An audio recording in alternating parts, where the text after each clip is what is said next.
معاویہ نے اناؤنسمنٹ کی مال غنیمت کے جو سامان آئے تھے سونے اور چاندی کے، اور فوجیوں کو کہا کہ اپنی تنخواہوں کے عوض جو ہے نا اپنی اپنی مرضی کے برتن اٹھا لو، تو وہاں پہ صحابی کھڑے ہو گئے. انہوں نے کہا نبی علیہ السلام نے سونے کے بدلے سونے کے کاروبار کا منع کیا، الا دست بدست ہو اور ہم وزن ہو. یہ نہیں ہے کہ ایک فوجی کی تنخواہ جو ہے وہ 100 دینار کے برابر ہے اور وہ ایسا سونے کا لوٹا اٹھا لے جو 150 دینار کا ہے، تو یہ تو سود لے گا وہ. تو سارے فوجی رک گئے، لیکن حضرت معاویہ کو غصہ آ گیا. مسلم شریف کے الفاظ ہیں، انہیں تو برا لگا کہ میرے حکم کو میں حاکم ہوں اور اس بندے نے حدیث سنا کے سب کو سائڈ پہ کر دیا. تو انہوں نے کہا میں بھی تو اتنا عرصہ حضور کے ساتھ رہا ہوں، میں نے تو ایسی کوئی حدیث نہیں سنی.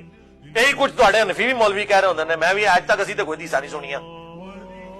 وہ صحابی اتنے غصے میں انہوں نے کہا مجھے اندھیری رات کے ٹکڑے میں جنگل میں تمہارے لشکر سے علیحدہ ہونا پڑ جائے میں گوارا کروں گا، لیکن جو کچھ میں نے خود حضور سے سن رکھا ہے اسے بیان کرنے سے باز نہیں آؤں گا. ہاں یہ